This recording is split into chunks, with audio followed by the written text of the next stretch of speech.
Ini ang Digicast Negros X, ang top 10 nga balita sa Negros Island Region, ang amon idulong sa inyo. Kagyaring aton top story subong nga adlaw, January 14, 2026.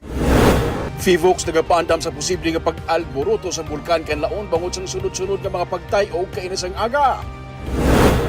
Bangkay sa duha ka tuig nga bata nga naanod sa baha sa Bagyo Tino, subong lang na sa Puan.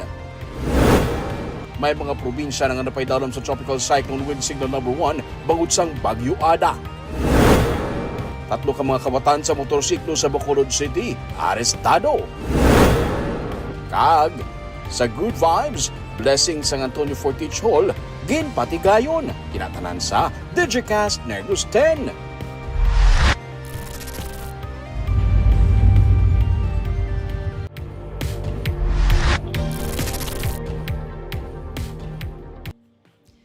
Sa number 10, ginpaidalom sa wind signal number 1 ang anom ka mga probinsya matapos nga mag-develop sa isa ka bagyo ang low pressure area sa east sang Mindanao.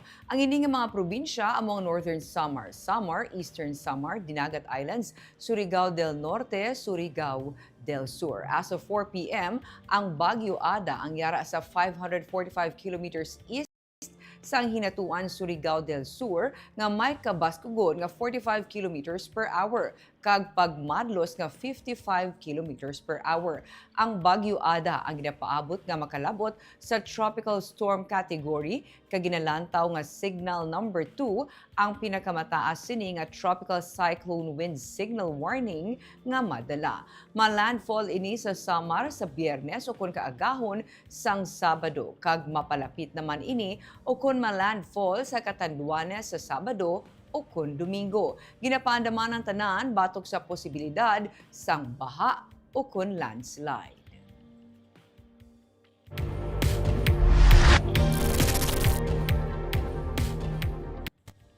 Sa number 9, magabakal ang city government sa Bacolod sang napulo ka electric vehicles nga nagabalor sang masobra 14 million pesos. Office supplies ang gin-turnover naman. Sa ginpatigan nga turnover ceremony sa Bacolod City Police Office Headquarters, ginbato ni BCPO Director Police Colonel Joresti Coronica ang mga gin-donate nga kagamitan. Kabahin sa donasyon ang 36 ka units sang computers kag printers nga ipanghatag sa nagkalain-lain nga police stations kag mobile forces sa Bacolod City. Gin-turnover man ang 40,000 rounds sang 9mm ammunition nga igagamit sa padayon nga training sang BCPO SWAT personnel. Sa pihak sini, magabakal man ang city government sa Bacolod sa napulo ka electric vehicles nga nagabalor sa masobra 14 million pesos nga iga-turnover sa napulo ka police stations sang syudad. Suno kay Bacolod City Mayor Greg Gasataya, ang mga electric vehicles magabulig sa kapulisan, ilabi na sa paglikaw sa problema sa gasolina kag mas mapadali ang operasyon kag patrolya sa syudad. Ginpahayag man sa alkalde nga handa na ang pondo kag ginaproseso na lamang ang mga dokumento. Gani posible nga sa masunod nga mga binulan, ma-turnover na ang mga electric vehicles sa BCPO. We chose PNP, Bacolod PNP because may kita nato nga kinanglan sa suporta sila because they have been in fairness at Bacolod PNP, they have been doing their job of late, grabe mga accomplishments sa anti-drug campaign.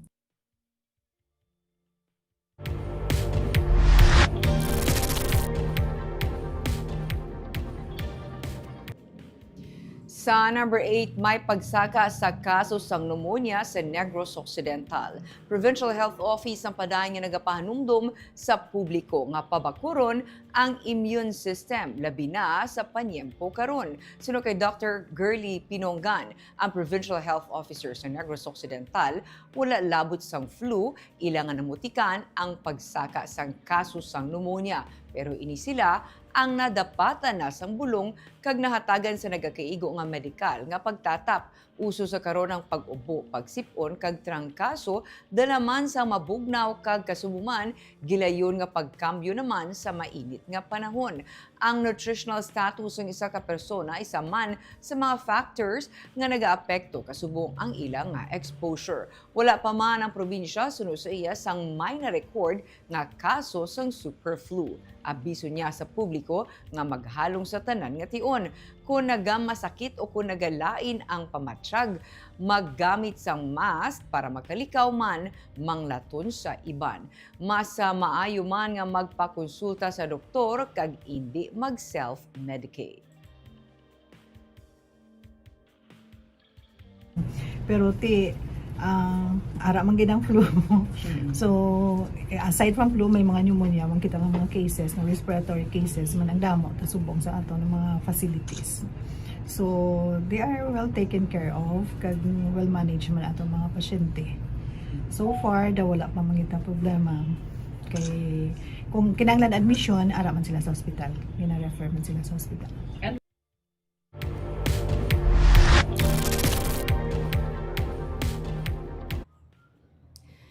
Sa number 7, 3 kakawatan sa motor sa Bacolod, arestado. Ginakop ang 3 ka mga persona matapos ginalegar ng ngawat sa motorsiklo sa Purok Gahili Ugyon, Barangay 23 sa Bacolod City.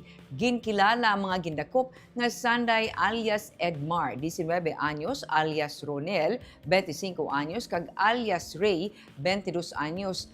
Tanan, residente sang Talisay City. Nag-roving ang patrol car sa Station 4 sang nagpangayo sang bulig sa ila ang 28 anyos nga biktima bangod ginkawat ang iya motor. Sa hot pursuit operation nadakpan ang mga suspect kag na-recover sa ila ang isa ka Honda nga motor. Positibo ini nga ginkilala sang tag-iya nga amo ang nadula sini nga motorsiklo. Gindala sa Police Station 4 ang 3 ka mga lalaki kag sila ginpasagahan kagapon sang kaso nga pagsupak sa Section 3 sa Republic Act 10883 o kun ang New Anti-Carnapping Act of 2016.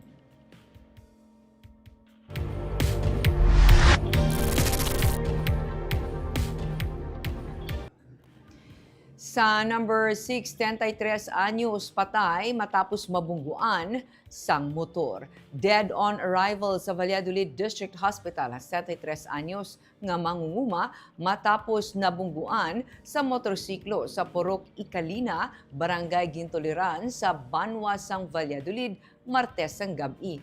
Ginkilala ang biktima kay alias Romero, residente sa Purok Million Flower sa Barangay Ginturilan. Nagwa si traffic investigation nga padulong sa Barangay Sibukaw sa Banwa sang San Enrique ang motorsiklo nga ginamaneho ni alias Lolito, 56 anyos. Pagdangat sa lugar, nabungguan sa motor ang tigulang. Bangod sa impact, pareho nga nakaangkon sa mga pila sa lawas ang pedestrian kag ang rider.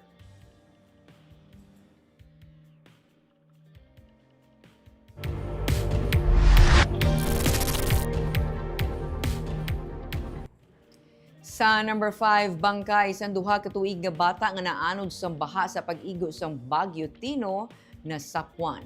Matapos sa masobra duha ka bulan, nakita na mga tulan sa duha ka tuig nga bata nga lalaki nga naanod sa flash flood sa La Castellana matapos maglaslas si Bagyo Tino sadtong tinalikdan nga tuig. Suno kay Dennis Rebulante, nakita niya ang cord sa iya electric drill nga nakalubong sa duta. Sang iya ginbutong ang cord, nadalang isa ka bagol kag bayo.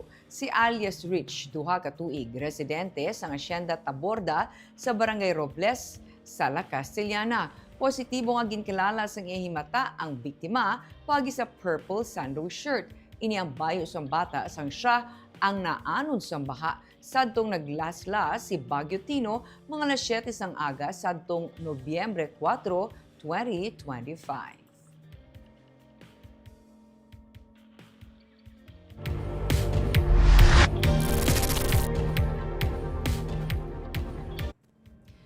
Sa number 4, aprobado sa second reading ang proposed ordinance nga nagahatag sang scholarship sa kabataan sang PWD kag solo parents.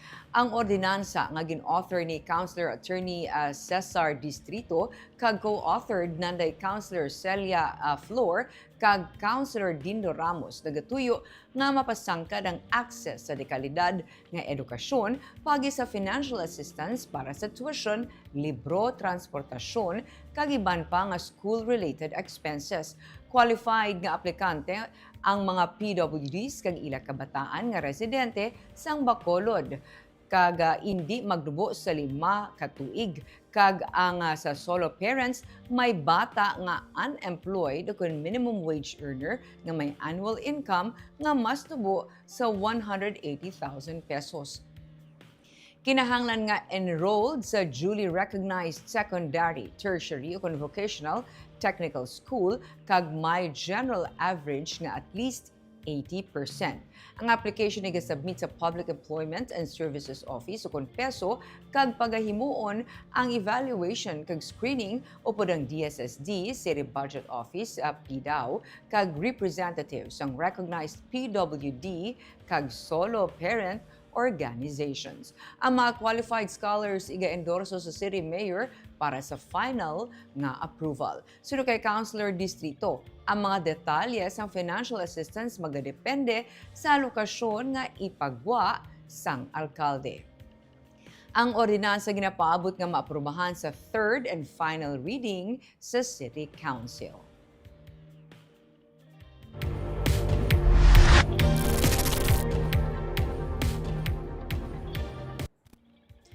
Sa number 3, mga residente nga gin-demolish sa Barangay 2, Makabaton, sang ayuda. Makabaton sang ayuda ang mga residente sang Puruka Balinday, Barangay 2 sa Bacolod City nga apektado sang ipatigayon nga demolisyon nga kabahin sang tikang sa city government para sa relocation kag disaster risk reduction. Ang mga panimalay nga ginapatindog sa ibabaw sang creek ginakabig sang city government kanagasabad sa ilig sang tubig sa lugar. Gani kabahin ini sang relocation kag disaster risk reduction efforts sang lokal nga panguluhan. Suno kay Department of Social Services and Development Head Richel Verde Prado Manga, 37 ka pamilya ang magabaton sang tig 10,000 pesos nga ayuda buwas nga adlaw, Enero 15, 2026. Una na ginpadalaan sang notice ang mga apektado nga pamilya sa nagligad pa nga tuig. Apang ayo nila ang city government nga tapuson anay ang selebrasyon sang Pasko kag bag-ong tuig antes magbiya. Ginpasiguro man ni Bacolod City Mayor Greg Hasataya nga magapadayon ang koordinasyon sa naglain-laing nga ahensya agud matigayon ang husto nga relocation kag mabaton sang programa ang mga apektado nga pamilya sa tion sang ila pagsaylo. Bahin sang mga panimalay bala nga ara gigatungtong sa mga creeks naton which is considered nga delikado gid para sa ila.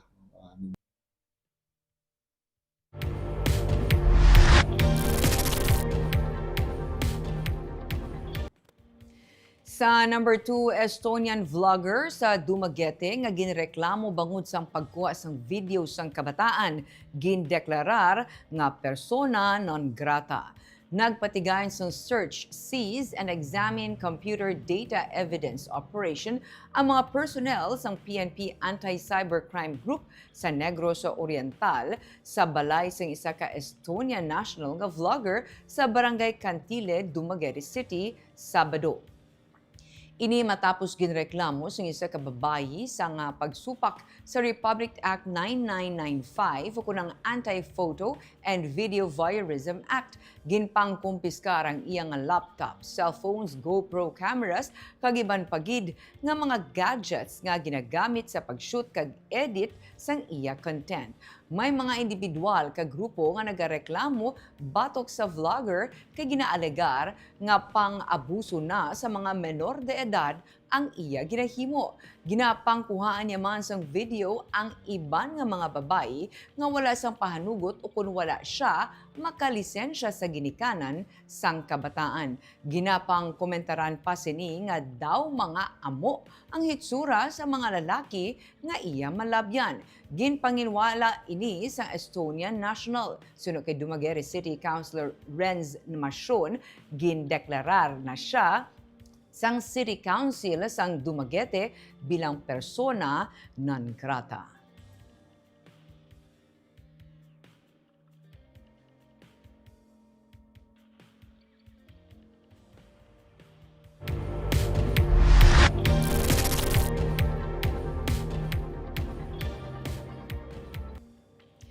Kag sa number 1, may pagsaka sa volcanic quakes nga na-record sa Bulkan Kanlaon. Angot diri Volks ang nagpagwa sang notice of increased seismic activity sang bulkan. Humalin las 12 sang kaagahon tubtob 11:30 kainis ang aga sini nga Enero 14, may 45 ka volcano tectonic o VT earthquakes ang na-record sa Bulkan Kanlaon. Suno kay Marie Andeline Quincha, ang resident volcanologist sa Philippine Institute of Volcanology and Seismology nga nabase sa La Carlota City, 0.6 tubtob 3.9 magnitude ang kabaskugon sang sining mga linog nga na-record nga ang epicenter kalabanan sa western side sang Bulkan Kanlaon. Ini nga bahin suno sa iya ang yara sa tunga sang La Carlota City kag Bago City. Pila ka mga lugar na nakabatsyag sang pagtayog nga nagalakip sang La Carlota City, mga nabukid nga bahin sang Bago City kaangay sang Ilihan kag Mailom, Bacolod City sa Negros Occidental, kag Kanlaon City sa Negros Oriental. Humalin intensity 1 tubtob 4 ang nabato nila nga mga report. Sa Mailom sa Bago City, mga empleyado sa isa ka pribado nga kumpanya ang nagginuwa gikan sa ilang nga mga ulubrahan matapos nga mabatsyagan ang pagtayog. Patahag ni Quincha, ang mga volcanic quake nagakasayuran nga mayara sang intrusion o kung mayara sang progressive rock fracturing sa idalom sa bulkan samtang nagasaka ang magma o kung magmatic gas sa surface. Gani suno kay Quincha, pwede mapaabot ang eruption sang bulkan. Pero kung saan o ini ang hindi mapatod suno sa iya. Ehemplo na lamang sa June 2020 suno sa iya, nag-record man sa pagsaka sa seismic activity sa bulkan, pero June 2024 na kag naglupok ang bulkan. Dugang pa niya, sa tion sa 2025, May 12 nag-record sang increase sa seismic activity, pero pagka May 13 o kung sunod nga adlaw, naglupok ang bulkan. Nagapabiling sa alert level 2 ang bulkan upon sa state of increased unrest. Ang mga volcanic earthquakes nagadamo ni siya ga-signify nga may intrusion or kumbaga nagasaka na naman sa surface ang magma, ma'am, no? And pwede kita nga mag-expect nga ini siya mag-lead to an eruption. But kung when, we don't know. Yes. Pero kinahanglan naton ipa-prepare syempre ang mga aton mga communities nga nag-i-star lalo sa mga malalapit nga communities sa aton nga bulkan tungod kay baluan man naton nga pwede sila maapektuhan pag nagkaroon kita sa mga eruptions.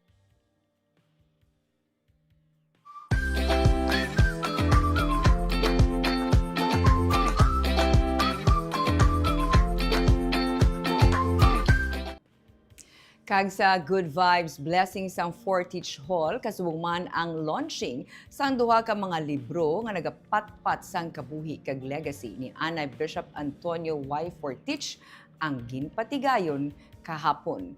Ini ang ginsaksihan sa Our Lady of Lourdes Parish sa Barangay Bata sa Bacolod City.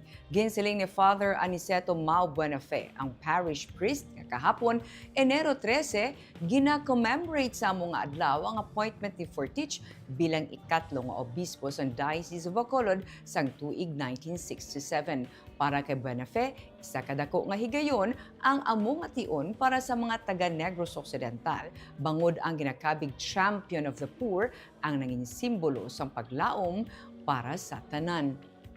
January 13, 1967, tubtub January 31, 1989, nagpangalagad bilang obispo sa Bacolod si Fortich. Nagtaliwan siya sa July 2, 2003 sa edad nga 89. Ang Fortich Hall ginconstruct sa nga 1984 sa Idalom Santo ni Father Greg Patino, ang una nga parish priest sang Bata. Ang renovated hall ang ginbless ni Father Patino. Ginlaunch ang mga libro nga Vir Fortis nga buot silingon, Man of Strength and Courage. Inyang gin-author nanday Father Dimitri Gatia, Monsignor Rufino Toto Soplido, kag ni anay Monsignor Victorino Rivas, kag Father Romeo Empestan. Ang A Shepherd's Journey naman, compilation sa mga mensahe, sulat, mga article nga gin-contribute sa mga persona, gikan sa nagkalain-lain nga background kasunod sang pagtaliwan sang obispo.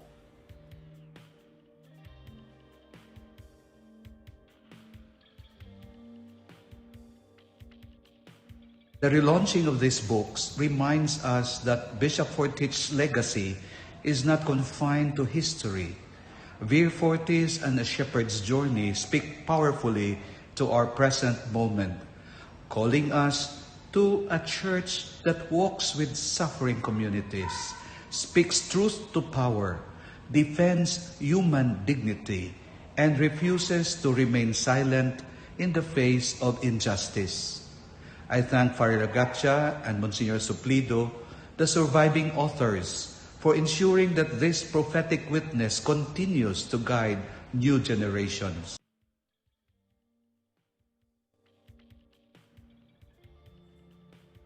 Kag of course, kita nag-shoutout sa ating mga live viewers kay Miss Jocelyn Loquero, maayong hapon Digicast team watching from Hong Kong. John Randolph O. Rubin, good afternoon and thanks for the news, Digicast Negros. Gloria Bantigue, good afternoon Digicast NAR, kag Ma'am Barbara Mijares, watching from Pulupandan. Jonathan Tere, maayong hapon po Negros, maayong hapon man. And kay Arniel Jake, maayong hapon Digicast Negros, watching from Riyadh, Saudi Arabia. Kagamuya itong top 10 stories of the day, tub-tub was. Ako si Barbara Mijares, maayong hapon.